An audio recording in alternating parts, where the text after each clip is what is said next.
Alleylife, and I'm back with another episode. And we're going to talk about these Houston Texans and the Detroit Lions. But first, I got to ask you to like and subscribe to my channel. I am building a cool community, and it won't cost you anything. If you just push the button and subscribe, you'll just receive a lot of my material from this podcast, from my other podcasts, and some of my music stuff, music videos, and some of my music stuff. So just like and subscribe to help me out, and I really appreciate it. All right. Let me introduce you to the team coming up next. Well, they're not coming up next. I did that last time. We're coming to them. The team that's coming up next on our roster is the Houston Texans, and it's led by DeMeco Ryans. DeMeco Ryans is a good coach. He was also drafted by them in 2006 in the second round as a linebacker, as a second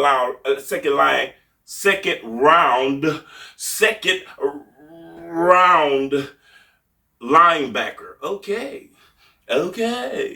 All right. He had like 13 sacks. He had a pretty decent career.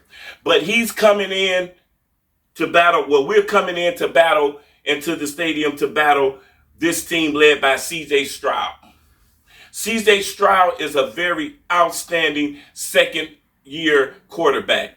He led the league in all kind of statistics last year as a rookie. He won Rookie of the Year. He actually took this Houston team to the playoffs, which no one was expecting that, especially for a rookie to come in and really get them over the hump in the first year of his career was amazing. I think he broke records, and he had the best rookie season of any rookie quarterback ever. He had 2,000, I can't even remember. But anyway, he had the best rookie season of any rookie ever. Took his team to the playoffs. They starting their attack against you with Joe Mixon. Y'all remember Joe Mixon? He came from the Bengals. Joe Mixon is still a big fantasy person, a big fantasy running back. So Joe Mixon is the engine that they're trying to use to get this thing started. A lot of teams are mimicking what the Lions is doing because it's working so well. You know what I'm saying? Some people were trying to stay committed to the run, and now they see the Lions doing it, and and a lot of people are trying to do it now. Which everybody's not going to be successful at it because they don't have the same personnel as we do, especially the offensive line. But last week, C.J. Stroud was 11 for 30 for 191 yards. He also ran the ball 8 times for 59 yards. Joe Mixon had 24 carries for 106 yards and a touchdown. So you see they get that engine going. That's how you get the play action going when you got that running back getting 4 to 5 yards a carry. Tank Dell, I was wondering, like, who was that? I can't even read my own writing sometimes, but I already knew who he was. Tank Dell, their top receiver, had 6 receptions for 126 yards. Robert Woods also added in a couple of catches for 2 catches for 44 yards. They lost this game to the Jets because they made a lot of mistakes. They were sacked 8 times. Literally sacked 8 times. They lost this game 13-21. They fumbled the ball twice. Once by a receiver and once by C.J. Stroud. The one by C.J. Stroud was recovered by the Jets. So they are kind of struggling on they're definitely struggling in the offensive line. The offensive line, they have 2 good players. Tonsil, the inside is good, but the other 3 are kind of questionable. And coming into this game, they have a few injuries in the secondary, so that's going to help us out a lot. Because the offensive line is not that good. So that was one of the reasons I think they win. They're having a lot of close games, but this defense is kind of keeping them in. Kind of like the Minnesota thing. The defense is keeping them in, but their offense is sporadic. Because when C.J. Stroud has time to throw the ball, This guy is actually accurate. He's very, very accurate. Like one of the most accurate passers in the game. But he's not given that. He's not allowed that time because this offensive line is not doing their job. Okay. Come on. Okay, come on. Keys to the game. Keys to the game is brought to you by Fire Ass Munchies. That's with the AZZ. Look it up on Instagram. You can order stuff for a party. She'll come and do party layouts for you. She got Jell-O shots. She got cheesecake parfaits. She got medicated tea for the winter.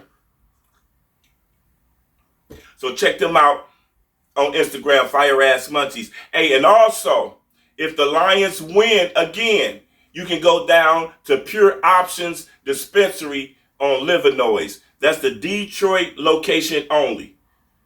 Pure Options on Livernois. If the Detroit Lions win, you go in there and say, hey, I seen Alleylife on the podcast, and he told me if the Lions win, I could come in and get a free pre-roll. And they'll definitely grant you that. Hey, check them out. They got a lot of good stuff. Small Buzz, 2400, a lot of good stuff. So check them out at Pure Options on Livernois in the Detroit location only. Okay. Keys to the game. Keys to the game is almost the same every week. Keys to the game, if we have to stop the run. You know that. I'm always going to come in here and I'm going to say the same. I'm going to say stop the run. Because once you stop the run and make somebody one-dimensional, then it's a party time. And we're going to have a party. It's going to be a real good party if we can stop the run and make C.J. Stroud throw the ball because the offensive line is not that great. We have to have a nice pass rush on C.J. Stroud because this guy is very, very accurate. So, you know what I'm saying? We have to have a nice pass rush to soften up the run game. You know what I'm saying? To keep the run game and throw with a couple of quick slants. We're going to have to soften up their defense. I'm sorry, I misspoke. We have to get the run game to soften up their pass rush. We have to get the run game started with the run game and throw some quick slants to tighten up, to loosen up their defense. They have a good defense. They do have a good pass rush and something that we're going to have to be careful of once going into this game because they got Danielle Hunter on one side and Will Anderson on the other side is just, they tearing stuff up. Them are two good edge pass rushers, so they are putting pressure on people. But we're going to run the ball. And also, J-Mo is back. So we're going to use that speed also. J-Mo probably will be the player of the game, but I'm not giving him player of the game because I have somebody else in mind that I think that will do phenomenal in this game. But J-Mo presence back will open up a lot of things. But this is going to be a physical game. So we're going to need our physical people. J-Mo is one of those dudes too. He do get physical in the pass, in the run game, and also he runs hard. He don't run like a small guy.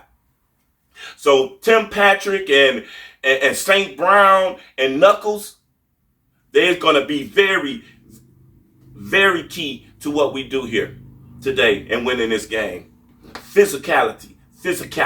Because this team thinks that they are physical. Well, their coach wants them to be physical. He's new there. He's trying to get them and instill a physical nature. He said it, just like the Lions is. Everybody is looking at that old school mentality and they want to try to get back to it because they're seeing the success of the Lions and they're like, hey, we want that too. J-Mo is going to have a big game. But on defense, we have to stop the run. You know, I say that every time. We have to stop the run. We have to stop the run. And like I said, a lot of teams watching this trying to do the same thing, but they can't. We have to stop the run. I think we'll get them off the run and they'll start trying to pass. Get just like the last game. As soon as they go down 10 points, they just panic. And they don't feel like the run is a weapon anymore.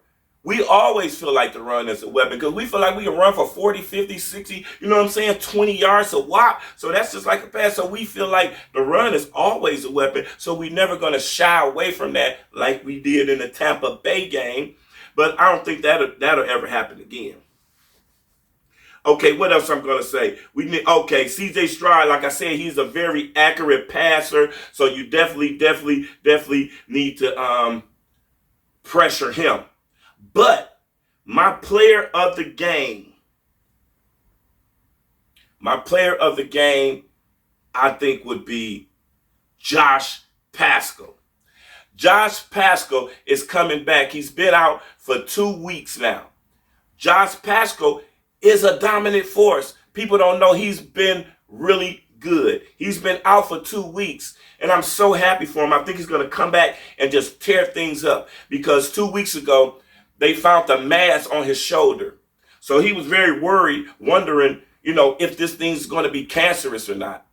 Come to find out, the tests were negative. It wasn't cancerous, but from the scraping and the surgery he had to do, he had to stay out another week. And probably just to get his mind straight from being relieved of, you don't know where this information is going, what kind of information this doctor is going to give you.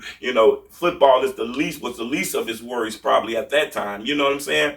So good luck to you, man. Good luck to Josh Paschal. It's cool, man, that you did not have that your test work came out pretty good. And I think he's going to come out here and ball. I think he's going to come out here and ball. And, so Josh Paschal, you will be the player of the game. You're going to make like 2 or 3 sacks. And, before I go, I definitely got to touch on our new member. Welcome the newest member of the Detroit Lions. Yeah. Man, we needed a pass rusher, man. Everybody know we needed a pass rusher. I'm so happy, man. I'm so happy. Let me tell you, this guy is a 3-time Pro Bowler. What? He's a 3-time Pro Bowler. He's already accumulated 65 sacks in his career. He has 5.5 sacks already this year, going into this year. And he's excited that he gets to play Green Bay and Minnesota because he played for both of those teams. He played for Green Bay and Minnesota. So he's going to be excited to play. Everybody get excited to play your old team when they move on from you, you know what I'm saying, in that type of situation. But I'm telling you, he probably will not play. He probably definitely will not play in this game. But he definitely won't play because he had a bye week in Cleveland. So we getting traded from bye week. So it would be unfair for us to play him in this game unless he wanted to play, because you'll basically be taking his bye week away from him and don't give his body a chance to heal and making him play 18 games in a regular season more than everybody else. So Dan Campbell didn't even make him come in until Friday. So coming in Friday probably be too late to really get something unless he says, hey man, I do want to go out there and mix it up a little bit, you know what I'm saying, and get some things going with the team. Unless he says that, then, you know what I'm saying, he probably will not play. But my thing is this: people say you can't replace Hutch. Man, I think you can. I think we just did. Now, this is my theory on it. Last year, Hutch went to the Pro Bowl. He had 11.5 sacks. This guy has had 13, 12, 14 sacks in the season already. Right now, he's at 5.5 sacks with 9 games to go. So at best, you can look and see him getting at least 6 or 7 more sacks. That's something that we can all see. Him at least get 6 or 7 sacks and ended up with 11, 12, or 13 double-digit sacks in this year. And that's all we would need. See, people, I love Hutch. And I never go against Hutch or anything like that. But Hutch had 5 sacks in one game. He played 5 games, right? Hutch had 5 sacks in one game. And then the game that he got hurt, he had a sack, so that's 6. He only had 7.5, so you had 3 games where you only had 1 sack. Just because he was at 7.5, that don't mean he was getting to 25 and 30 and he was going to just, you know what I'm saying? He could have ended up still in the teens, just like we got. I think we have that. I think he will get 10 to 12, 11 sacks. So I think, people say we can't replace Hutch. No, you can't get the same player as Hutch, but you can get a player that's just as productive because it's 32 teams with 2 defensive ends on every team. So you telling me everybody is just horrible and nobody, no, because Daniil Hunter and Will Anderson, them 2 ends on the team we about to play right now, they is coming off the 2 good players. They not Hutch. They don't play like Hutch. They not Hutch. They may not get the same production, but they're good players, good defensive ends. And we have another good defensive end that we're going to plug in and play. And you know how I know this was the best out of all the free agent signings? Do you know how I know this was the best for the Lions? Because Brad Holmes said so. I keep telling y'all, if Brad said it's good, bro. If Brad say, oh, this is the person, because he going to do all the homework. All we do is look at the names that's on ESPN or, your famous sports shows, and you be like, ooh, we want that player. Ooh, we want that player. But you don't know nothing about this player. You don't know the character of this player. You don't know what type of injuries this player got. You don't know what type of scheme that this player thrives in. But you know who do know that? Brad Holmes. Brad Holmes, he does his homework, so he know when somebody comes in, it ain't a desperate situation. It ain't like, oh my God, we just need this guy no matter what happens. No, I don't think that's the situation at all. When we bring a person in, it's because we know he's going to work, and we already did all the homework on him, and we're gonna, we're gonna put him in a good position to be successful. Plus, he coming from Cleveland, so I know he got to be happy because they were losing and they wasn't going nowhere fast. So, matter of fact, let's do that. Sing along with me. We're going to talk about it. Hey, tell them boys kill their noise. Tell that boy, kill that noise. I'm on my Brad and my Dan biting kneecaps. That's where we at. That's my swag. That's my brand. Yeah, I'm back for all that with this strap in my hand, talking grit and walking it, cause I'm a bad ass man. Tell them boys, kill their noise on my Brad and my Dan biting kneecaps. That's where we at. That's my swag. That's my brand. Yeah, I'm back for all that with this strap in my hand, talking grit and walking it, cause I'm a bad ass man. Tell them boys, kill their noise. I'm on my Brad and my Dan biting kneecaps. That's where we at. That's my swag. That's my brand. Yeah, I'm strapped for all that with this strap in my hand, talking grit and walking it, cause I'm a bad ass man. Yeah, I always do the little crazy ass chorus about the coaches and everybody. But anyway, yo, like and subscribe to the channel. Man, this is going to be an awesome game. We're going to win this game, and we definitely will be 8-1. We not playing, man. We not playing 8-1 because we got to win the division and have home court advantage throughout the whole playoffs. So, yo, like and subscribe to the channel. And I told you it don't cost nothing. So quit acting like it costs something. Especially my homeboys who watch my thing and I see you, the view, and you don't even push the button, bro. And then you don't push the button, bro. And then you want to come have a free session. Bro, stop. Push the button, bro. Peace. Ooh, ah, ooh,